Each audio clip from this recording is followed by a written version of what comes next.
What if the best gift you could give wasn't a thing at all? Today on the show, I'm joined by Cody Sudmeier, founder of Spur Experiences, to explore why memories matter more than material stuff. From hot air balloon rides to once-in-a-lifetime adventures, Cody is on a mission to help us live fully through meaningful experiences. Let's dive in. Welcome to Journey with Jake. This is a podcast about adventure and how through our adventures we can overcome the challenges of life that come our way. While I expect you will learn some things about different adventures, this show will entertain you.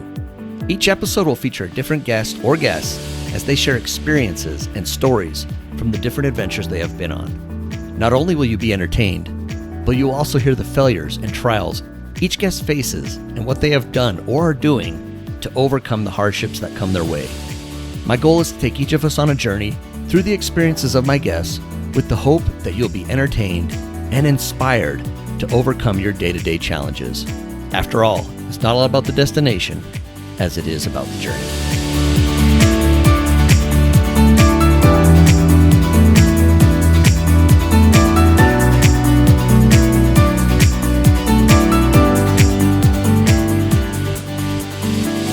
Welcome to Journey with Jake. I'm your host, Jake Bushman, and whether you're a longtime listener or tuning in for the first time, thank you for being here. Don't forget you can listen to the show on YouTube and follow along on Instagram at Journey with Jake Podcast. You can also check us out on the Podmatch Podcast Network at podmatch.com/network. Today, I'm excited to introduce you to Cody Sudmeier, the founder of Spur Experiences. Cody left behind the traditional path to build a company centered on something we often overlook: the power of shared real-world experiences. We'll talk about how choosing adventure over accumulation can completely reshape how we live and give.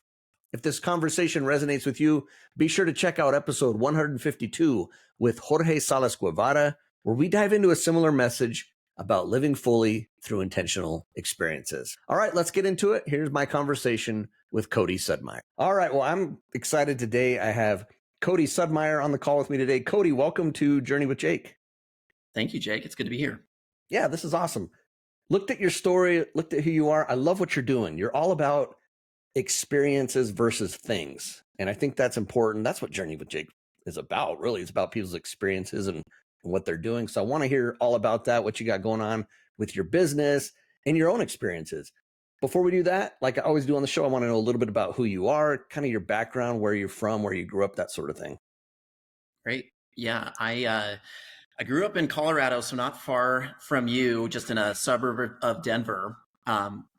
Grew up here and then ended up, I thought I was going to get into architecture. So I went to Kansas State University. And as soon as I got out to Kansas State, I decided, actually before even enrolling in a single architecture class, that it wasn't for me. And went straight into finance and got a business degree at K-State. Yeah, I think the biggest things that dissuaded me from architecture is I get out there, and for one, it's a top program in the country, but you get into the building and it's like the building itself you think would be nice, but actually, not to talk too much stuff about my alma mater, but the building itself wasn't as nice as the business building, which I was like, how does that happen with architecture? But also, Architecture building. Yeah. Yeah, I know. And I think they were, at least at the time, they were getting paid less than business majors. And it was like a 7-to-1 guy to girl ratio. And so 18-year-old version of me was just like, nope, we're going to go do business. And so, yeah, I loved Kansas State, graduated from there. Not funny, serious, but coincidental tidbit is I got a handful of offers out of college, but the two that I narrowed it down to was Arthur Andersen to go into consulting, and the other one was to go do investment banking with Lehman Brothers. And so I graduated in May 2001. Narrowly chose Arthur Andersen coming back to Denver over Lehman Brothers up in New York City. And 6 months later, 9/11 happens, and literally I would have been in the World Trade Center had I accepted that job with Lehman Brothers. Wow. Yeah, so kind of a trippy, just little side note. But yeah, I got into consulting, and it's been quite a ride since then. But that's kind of where it all started. Excellent. Okay, so you're a consultant guy. Arthur Andersen, big consulting firm. were you like where were you based out of with them? Were you based in Denver or? Yeah, I was based in Denver, and another just kind of funny anecdote then. So they were the auditors. I wasn't in the audit side, I was on the consulting side, but they were the auditors for Enron. And that all shook out in, I believe, 2002. So it was like I was there for less than a year, and they're telling you, hey, no worries, this Enron thing isn't going to be a very big deal. And then you like turn on the news, and some of our leaders are being like hauled off in handcuffs. And so Arthur Anderson, it only lasted a year while I was there. And this company that had been around as one of the big five firms for 100 years was it pretty much went away, and was the different pieces went to different buyers. And so my portion of the business went to another consultancy called that they kind of founded, but it was called Protivity. And I was there for like 3 more years. Gotcha. Okay. And while you're growing up, are you a only child? Do you have any brothers or sisters? What was that like? Oh, good question. I have one brother, younger brother, Joey, and definitely fought a lot as kids, but we are almost red flag close these days. We bought condos in the same high-rise building in Denver, and for like 10 years, he lived 2 doors down from me. And he recently got married and had a kid. So I'm newly an uncle, but we talk every day. A lot of the adventures that we do, Joey's awesome. So he works for a company called Natural Habitat Adventures. So kind of an experiences and travel business as well. And they specialize in like conservation and adventure travel and all these cool places. And one of the perks is he gets to personally go on a lot of these trips, but he also gets discounted trips for family members. So I've been on 2 of these with him, big time trips. And the third one we're about to go on in a few weeks down to Galapagos and one of these eco lodges in the Amazon in Ecuador.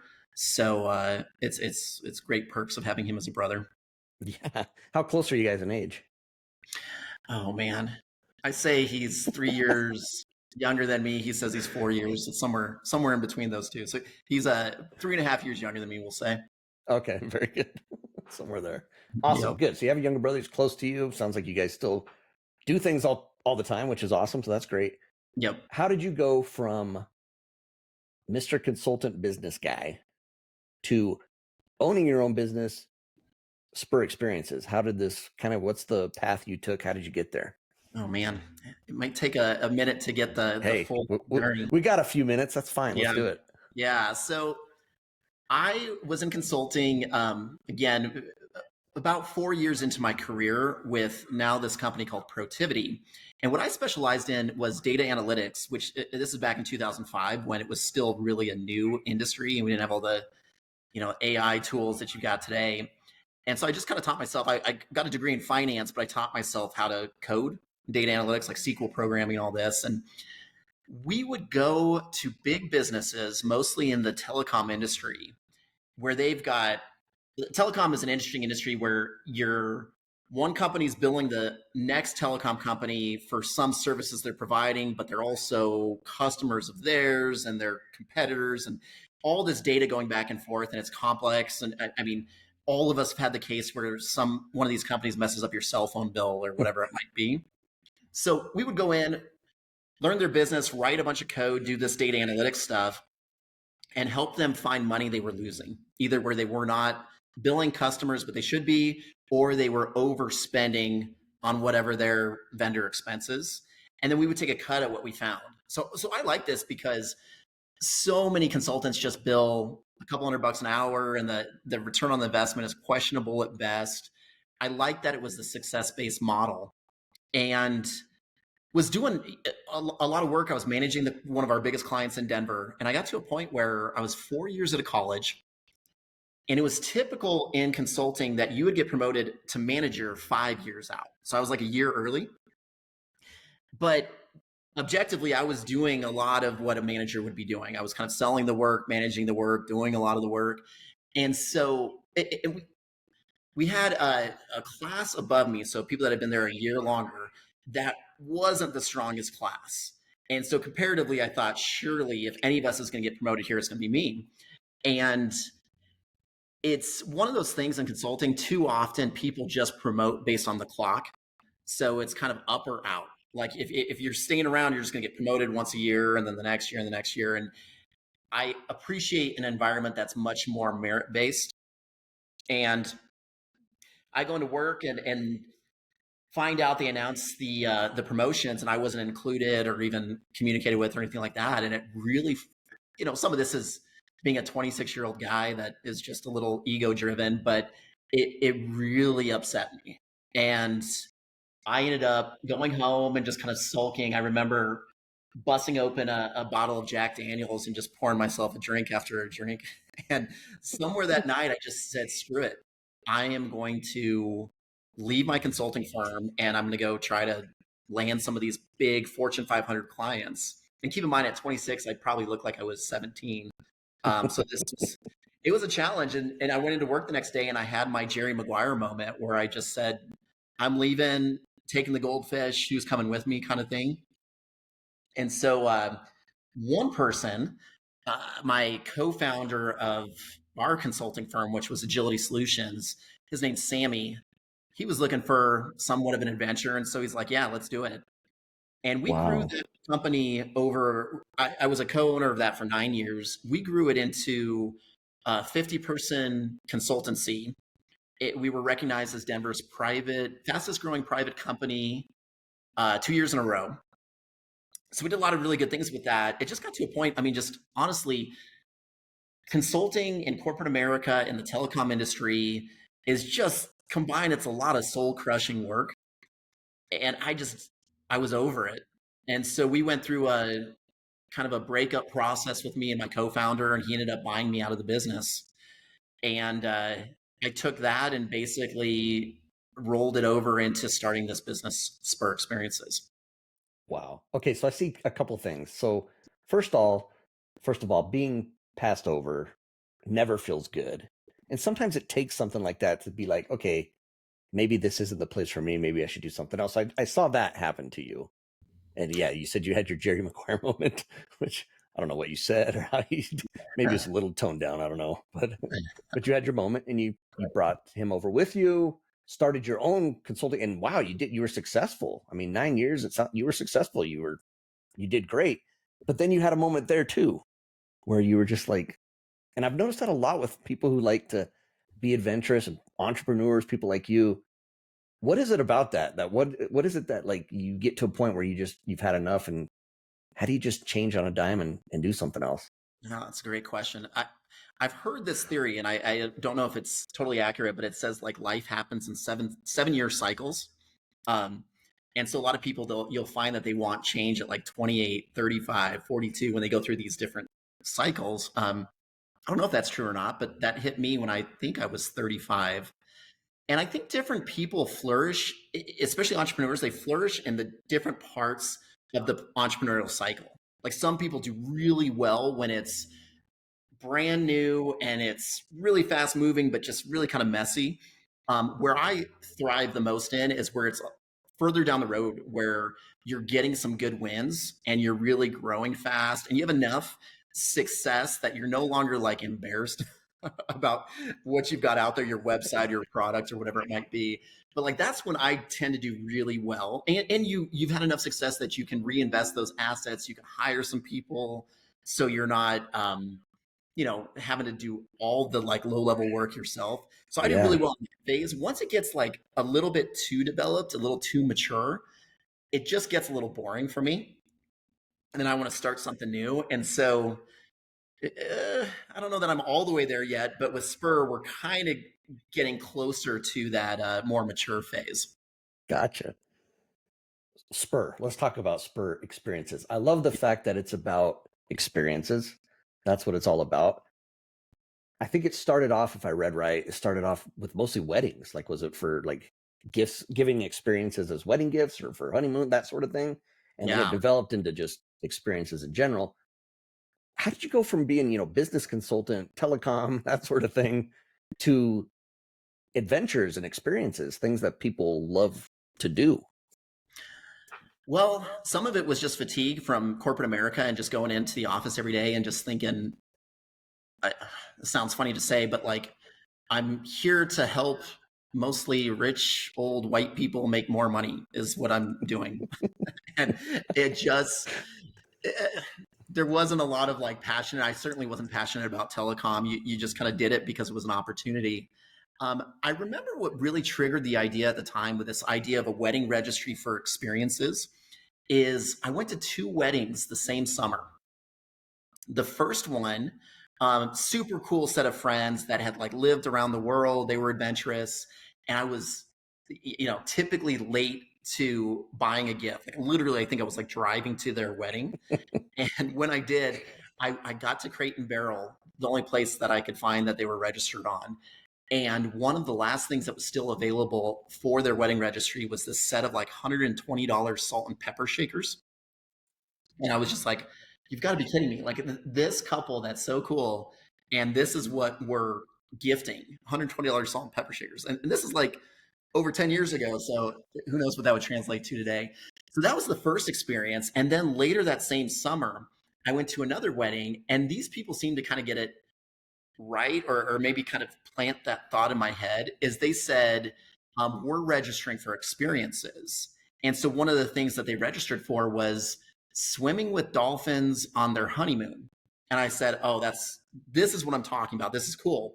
Well, when I went to check out, so to speak, it turns out it's just like a PayPal transaction. And you're not really buying them an experience. And so anyway, they go on honeymoon, they come back, and I'm like, oh, I'm dying to hear, how was swimming with the dolphins? And they said, oh, weddings are expensive, and we just put the money towards the wedding. Gotcha. Okay. Yeah, and it kind of felt to me, I'm like, okay, giving cash, it feels like you're paying admission to a wedding. And and so for me, I was like, nah, there's got to be a way to do this that's you can gift experiences, and couples can register for experiences, either the honeymoons that they're going on for these like near term super cool adventure experiences, or even just like filling the first year or two of their marriage with cool date nights or overnight adventures, or that kind weekend getaway or a spa night or whatever. That's the kind of things that come to my mind, at least.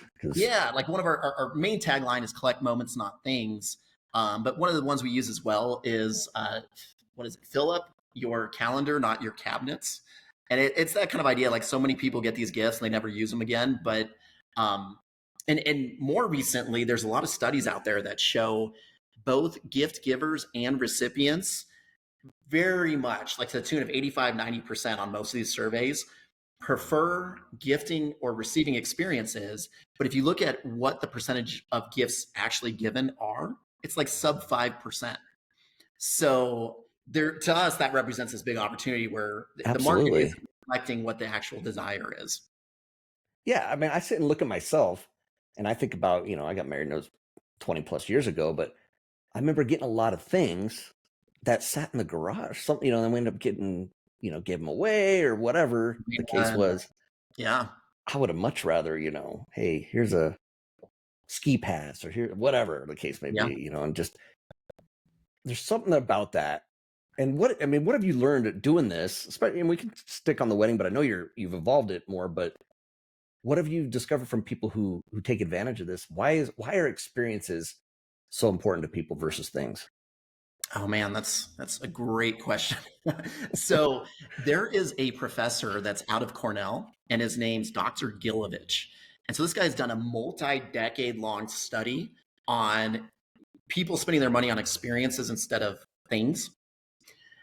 And what he finds is there tends to be, when people buy stuff, there tends to be like a dopamine or whatever it is spike.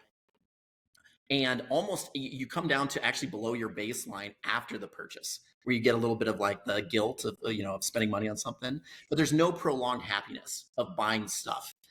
And when it comes to experiences, and they do this measurement, these studies, by like sending out surveys. How do you feel a week before the purchase, on the purchase, a week after, now that we're talking about it? How do you rank your happiness? So they do a bunch of the research that way. But what they found with experiences is we receive or we feel a bump in our happiness, our mood, whatever it might be, at 3 different points. The first is the anticipation. So if you have any upcoming travel, or you're going to the big game or whatever it might be, you get excited and you actually connect with people just with the anticipation. Hey, aren't you excited? We're going to the concert tonight. This is going to be amazing. Let's put on the music. Um, you get the second phase is the experience itself. So we just kind of say in the moment. And of course, while you're, enjoying your rafting, you're, getting that adrenaline rush, you're enjoying it then. But the third is the memory of it. Afterward, that's something that is, you're kind of collecting those memories. And it's something you share typically with somebody else. So that just really, leads to, deeper connections between people. So that's what the expert says anyway. I trust his word for it. Man, you're speaking my language here, because I 100% I agree with that. It's funny because as you're talking about that, I'm thinking about it tomorrow. So I'm heading to California tomorrow, heading to San Francisco to Amazing. meet some customers, and I'm going to go to a ball game, going to a baseball game. I don't really, I'm not a Giants fan, I'm not a Padres fan or whatever, but my customer is. And so I called him today just to say, hey, we ready for tomorrow? And I had fun. Like, I had a little bit of rush of dopamine, whatever you want to call it, just talking to him about, the anticipation part that you mentioned. And then I know we'll have fun tomorrow. And we went to a game last year and we still talk about it because the weather was super hot. We got sunburn, we still, it's amazing. It carries on longer than things do, even though you think a thing can be there forever. I feel like it carries a lot more for me.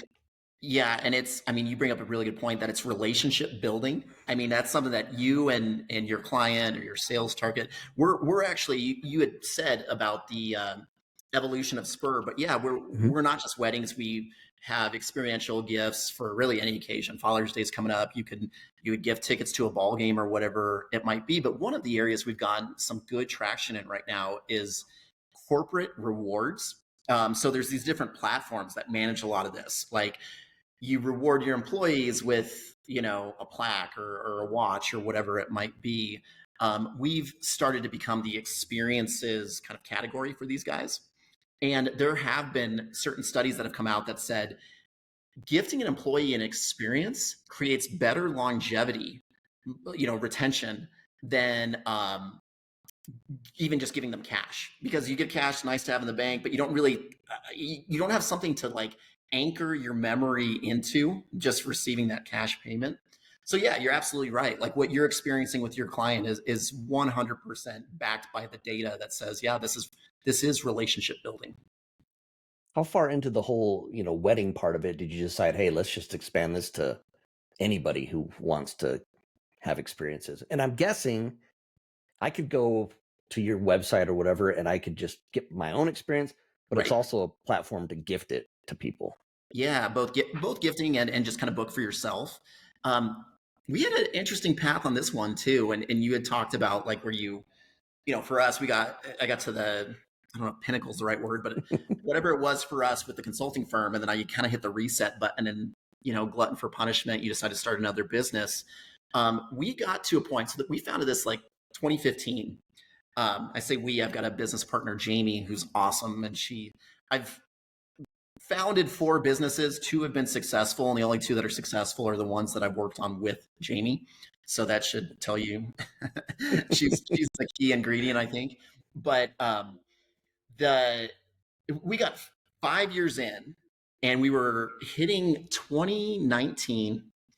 We had negotiated a partnership with Bed Bath and Beyond at the time, which was the biggest wedding registry in terms of sales.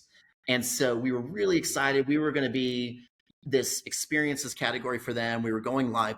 We went live, I believe it was November actually of 2019. Whenever the first case of COVID hit was when we went live with this partnership.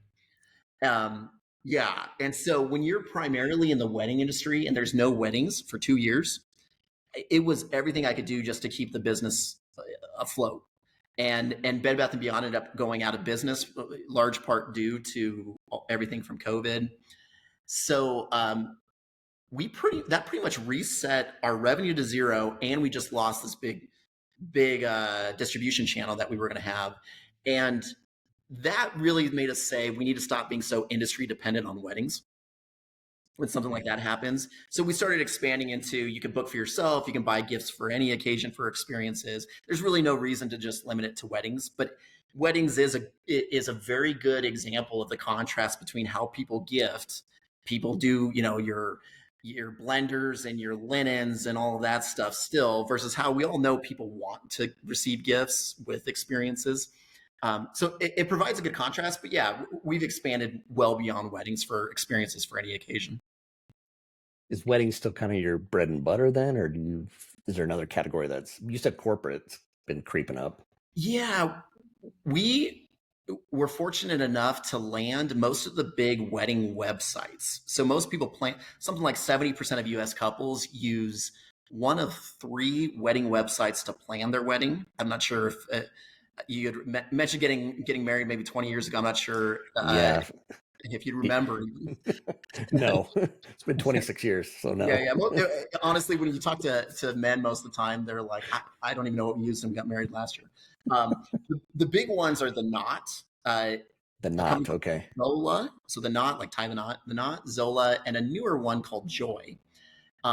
Great wedding websites for planning your wedding, and it's where people can figure out like travel plans and schedule events and book a bunch of vendors and all this.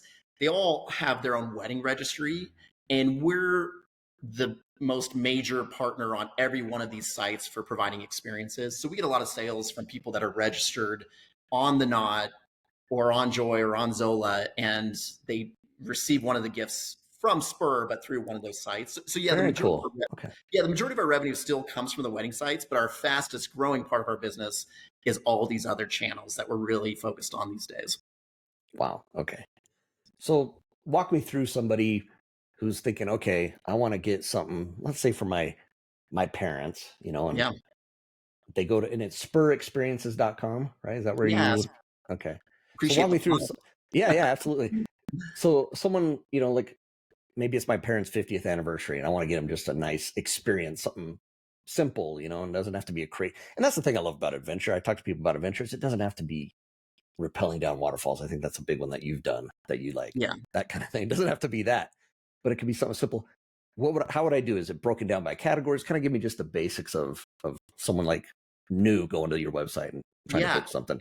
In one of your previous guests with the bucket match, he said it really well. He said, with a lot of these bucket list items, that can include some travel around the world stuff, but it can also include just kind of any experience that you want to do, or I think to some extent anything that is expansive for you, broadens your horizons.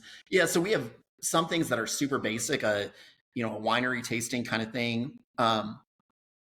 Other stuff that's much more involved, flying planes and that kind of thing.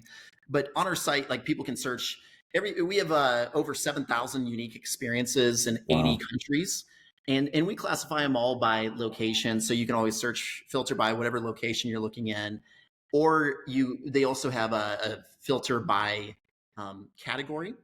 So you can look up very specifically, I want to look at helicopter tours in New York City. And we also have it just more generally, like gifts for adrenaline junkies or gifts for foodies, just kind of these different personas that people tend to have. So a lot of good ways to look it up. And then, yeah, you can complete the checkout. And what's great is none of our vouchers ever expire.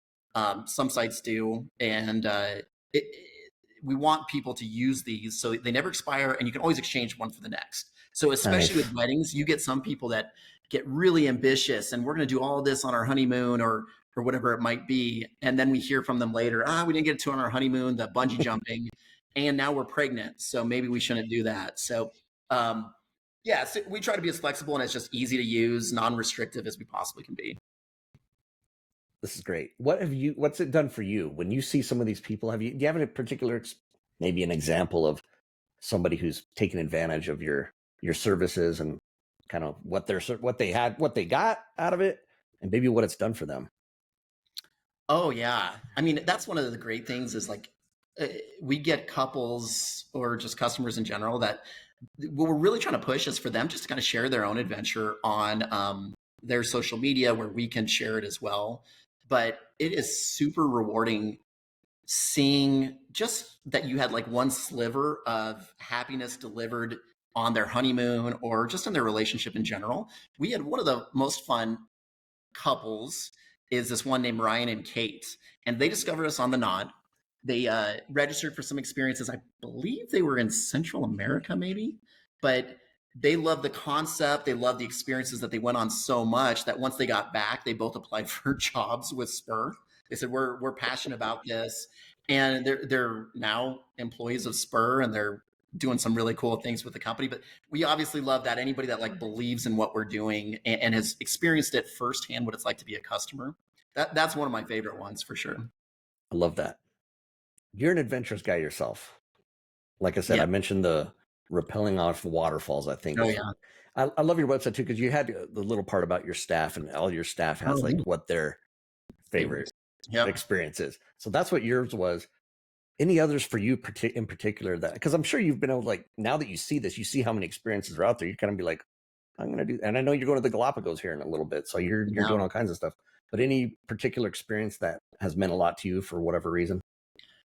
Oh yeah. I mean, that's one of the, the great perks, or we joke around, the spurks of the job is just our product testing is going out on these experiences. Some even close to us, I have really enjoyed. And I am adventurous, but I'm also a foodie, so I love just doing some of that kind of stuff. Um, One that's pretty simple around us, about 30 minutes west of Denver, is like one of the best river rafting in the country, and it's over, I think it's from one of our providers, Liquid Descent, and love just doing that. Another one in Colorado I love is we have a hot springs resort called Iron Mountain Hot Springs, and it's like 15 individual kind of pools, hot tubs right on the river in Glenwood Springs. And there's a bigger hot springs that's more famous across the way, but that's kind of like a bunch of kids are jumping around and climbing on you and all this. Iron Mountain is much more like couples focused, and they'll bring, you can order drinks right to the hot tub area and all this beautiful scene. So I really like it all. I like different kinds of spa offerings that we've got as well. I'm totally into any kind of spa experience. And then just kind of personally beyond that, yeah, as I mentioned, my brother working for this adventure travel company, I got to go, what was it, 2 years ago? We got to go on a 4-week expedition with National Geographic to Antarctica. Oh wow. Yeah, so that was incredible. And then less than a year later, we got to go on a safari in Africa. Neither of these were specifically sold on Spur, but gives you a sense of kind of my adventurous side. And then yeah, same thing. We're about to go to Galapagos here in a few weeks too. Wow, it's amazing. I wanted to ask about kind of just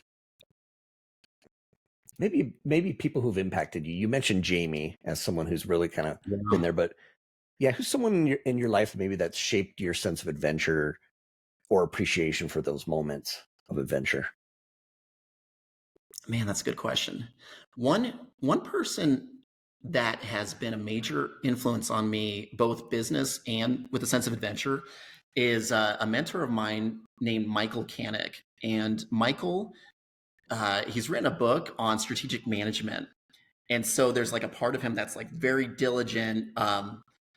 He still advises our business strategically to this day, and he's really helped us navigate some difficult periods. Um, he's also one of the more adventurous people that I've ever met. And I think they just got back from some tropical vacation. They make sure to carve off, I believe, two, him and his wife. And man, I think he's like pushing 70, but is still like out there doing these technical hikes. That's something that's super motivating for me, is um, how we choose to advance in age, how we choose to continue to push ourselves, to develop, to experience new things as we get older.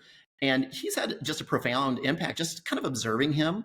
But then also, when I was going through the idea to sell the business, that was a lot of him just kind of guiding me on that and getting me from, walking away from the consulting firm and starting Spur. So a lot, both adventure and business, I owe to this mentor, Michael Canick.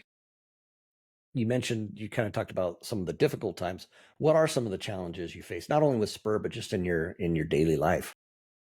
Oh man. Hitting My you. therapist could weigh in on this one. Lots of things. I The COVID thing was really probably my low point in life. Um, you go through some tough times as an entrepreneur, especially when you're self-funding your businesses. It's one thing I think when you take on other investors, and it's probably a different level of stress where you're worried about losing, especially if you get money from like friends and family. You know, oh my gosh, my uncle and aunt, I took this much money to my business and if it fails, I just that's a level of stress that I haven't had to face. But what I have is I had enough success selling the consulting firm that if I tighten the belt a little bit, I never really had to work again. But that I would have been bored. I took that and I risked it on this business, right? And so it's like you get this chunk of change and you could just put your feet up and never do anything, or you could light it on fire day by day and try to get this business off the ground. And that just creates so much stress. And when COVID hit, I had to sell two of my properties just to keep paying my people. And that was tough because those were properties that I bought almost as a sign of success with my previous company. Sure. And so it almost felt like I was losing my previous success. But even on the personal level, like, I mean, everything we all went through, everybody experienced COVID in different ways and the loneliness and the loss. And um, it was a tough time. It was, I had a 4-year relationship and my girlfriend and I broke up right around then. My dog died right around then. I'm losing hundreds of thousands of dollars. And it was really starting over within the same company. And so all these things kind of circling, it was really a low point for me. Um, I try to manage it the best I can, just with physical activity and relationships and diet and sleep and all those things, but it gets stressful. And when you're in it, I like to ask this question because COVID was a rough time for me as well. I mean, I'm in the live events industry. I do trade shows, conventions, and all of a sudden Yeah. it's not happening anymore. So that was Yeah. tough. And it made me realize, like, man, is this all I would? I don't know. Anyway, it was tough. So when you're going through it and you're dealing with those tough times, and sounds like you're, dealing with some depression and struggling. Yep. Besides, the exercise, the diet, was there anything in particular, or how do you get over it? I guess is what I'm getting at, because I know when you're in it, it's so hard to see a way out. Yeah. Yeah. It's kind of the boiling frog thing, right? Like you get a little bit more depressed. It's not like it hits you all at once. Right. Yeah. Uh, yeah, I don't know that I got the best answer for it, frankly. Like, I think you just try to. I went through the exercise. I see a therapist every 2 weeks. I had my therapy session earlier today, and I know there's like a stigma with men in doing that, but to me, that's just it's a good building block for navigating life. And we went through an exercise that we just simply laid out. What are the activities or the relationships that bring me joy? And let's track how much time I'm actually spending on those things versus things that really don't. And then just, get that feedback loop. Am I doing it enough? Are those really the things that are bringing me joy? What things can I cut out?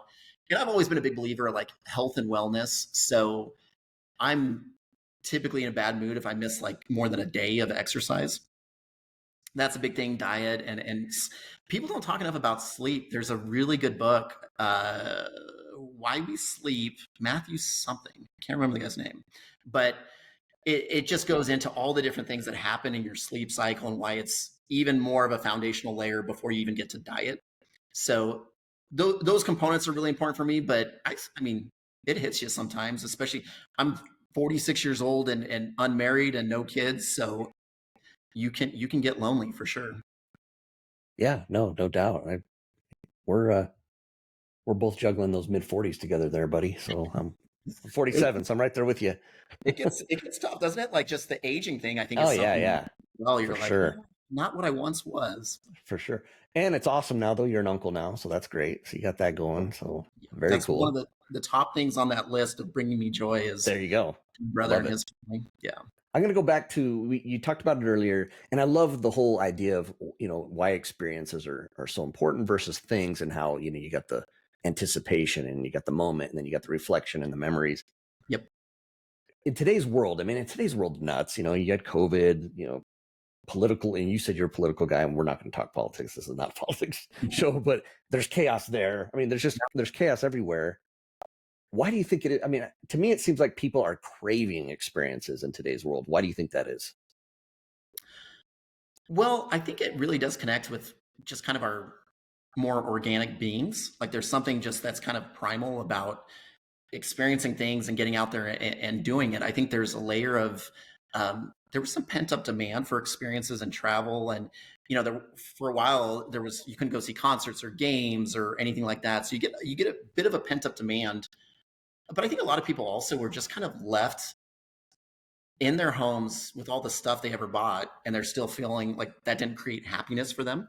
There's some really good data that's put out by the government that shows there is a long-term trend going back to the 60s and projecting forward where the percentage of our consumer spend on experiences relative to products continues to go up on experiences, continues to go down the relative spend on products. So I think that's just we're getting more in line with who we are, what brings us joy, like almost at like I said at a subcultural level even. Mhm. Um uh, yeah, I don't know if I other than leaning on that professor, I don't know if I got a whole lot of other answers I could provide on that one.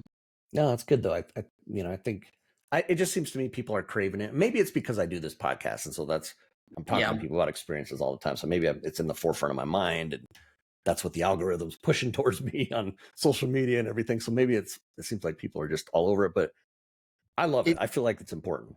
yeah, and it's interesting to like look at when we came out, we thought generationally we know there's a lot of millennials like all the data says oh they're more about experiences and travel and all this and even like not that it's a healthy dynamic but you think about this like keeping up with the Joneses dynamic that used to be my neighbor's got this new car or this whatever in their house. Now it's like that Instagram culture of you're like seeing the keeping up with the Joneses dynamic that is oh my gosh this person's at the concert or this person's traveling or whatever it might be. And so I think Yeah, there's just more exposure to experiences. And I don't love that idea of like comparing yourself, especially in a social media environment where people are only putting in like the absolute most filtered best versions. absolutely. But Yeah, it's real. People are getting exposed to the experiences available to them more now than in the past. And I think what was the big surprise for us is we knew it would be big with millennials, but it's been really consistently growing with all these different generational types. And I think you and I might be experiencing the same thing, which is like probably have more years behind us than in front of us. Like let's get after it. Let's go do these things we wanted to do. absolutely. All right. Where do you see Spur going? What's kind of the future look like? What are you hoping for? Or, what's the future look like for you? One thing that we're focused on right now that's really exciting is influencer marketing is huge and people don't do enough. There's a lot of companies that don't invest enough in this. I saw a study that said for people aged 21 to 35 years old, TikTok is a bigger buyer referral platform than Google. So Wow. yeah, so whereas you or me or anybody within a decade of us is using Google to find whatever they're buying, 21 to 35-year-olds are using TikTok to find it. Well, so many of these companies are being run by CMOs or whoever it might be that aren't personally on TikTok. So they kind of lose sight of like what is winning that business. There's a lot of big businesses that aren't even on it yet.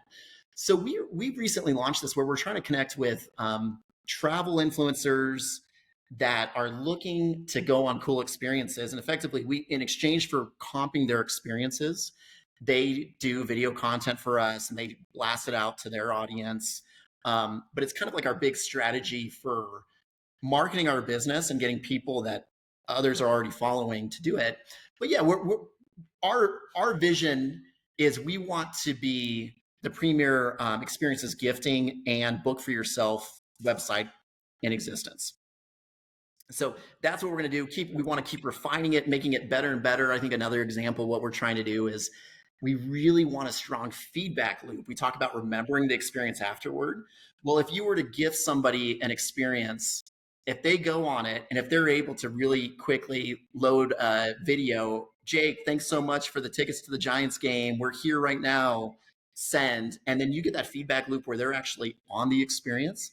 That's like a really powerful thing. Encourages both sides to like continue to buy experiences as gifts. So we're ambitious. We think we're in the right industry, and we've got some really cool things coming out. I love it. It's fantastic. All right, money's not an option. Don't think of money, but if you could gift any kind of experience to somebody, again, money's no option. What would you gift to somebody if you had the opportunity?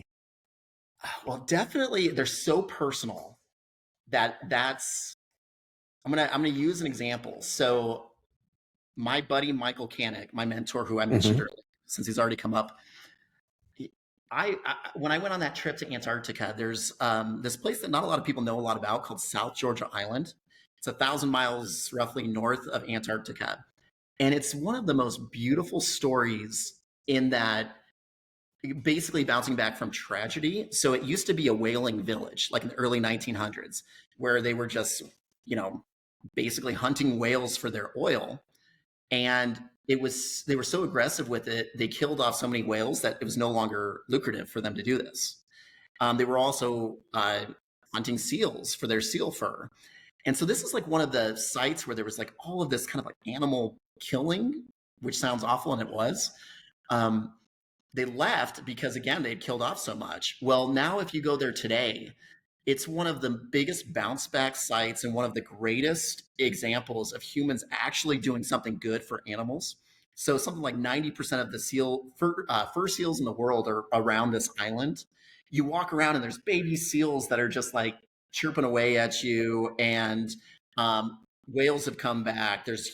I saw a colony of 200,000 penguins when I was there. It's like this hidden gem. And so my buddy Michael Canick, he's never been down there, and he's got that adventurous side, and I think like that like a wildlife animal lover kind of thing as well. So good example of something that I would gift him personally. I love that. And you're right. It is personal, a crazy, wild, thing to Antarctica for somebody, maybe something totally different for somebody else, maybe a Right. quiet weekend getaway or something. So yeah, it's Yeah. absolutely is personal. I love it. Wow. This is amazing. Tell everybody again the name of the website, where people can get information, kind of give us the whole spiel, if you don't mind, on where we can, because this is awesome. I think you got a great thing going. Well, thank you again. Appreciate the opportunity to plug the business. So, Yeah. business is Spur, like spur of the moment. Spur Experiences. Website spurexperiences.com. Still working on trying to land that spur.com, but it's been a challenge, especially with the San Antonio Spurs and all that. Anyway, it's spur of the moment. So sorry, it's spurexperiences.com, and probably our biggest place to follow us for people that are on TikTok. We have a good following there. A lot of influencers posting on us on TikTok, and I think that's spur.experiences. You should be able to find us by company name pretty easily as well. But yeah, there's different. Father's Day is coming up. This is probably going to air after that, but a lot of weddings this summer. If you think somebody might prefer an experience, we have a lot of great options for that. Excellent. Appreciate that. All right. One of my favorite questions I like to ask on this show is, what does adventure mean to you? Adventure to me, I think anything that it leaves you feeling any bit uncertain, that it's something that is drawing you out of your comfort zone, something new that like I haven't done this before, and I'm gonna have to just lean on some, trusting myself that I can make it through this. But yeah, something that's just expansive, and it can be really in any area of life. It could be with relationships. It could be, with something that's more travel focused or anything like that. But I think that's probably what it is. Something that expands and grows the person that you are through experience. I love it. And you can find that through spurexperiences.com. You can find adventures for sure. Love it. Thank you so much, Cody, for coming on Journey with Jake. Jake, it's been a pleasure. I'm really happy to connect with you. What an awesome reminder from Cody Sudmeier about the value of experiences over things. Whether it's skydiving, cooking classes, or a simple weekend getaway, these are the moments that truly stick with us. And Cody's work with Spur Experiences is helping make those moments happen for more people. Thank you so much, Cody. Be sure to check out spurexperiences.com to see what they're all about. And if you enjoyed this episode, I'd love it if you shared it with a friend who might need a little push to say yes to adventure. Thanks again for being part of the Journey with Jake community. Don't forget to follow along on Instagram at Journey with Jake Podcast, and subscribe wherever you listen so you don't miss a thing. Next week, I'll be chatting with Michelle Colson, founder of Remote Rebellion, about how working remotely can unlock a life of freedom, travel, and intentional living. You won't want to miss it. Until then, just remember, It's not always about the destination as it is about the journey. Take care, everybody.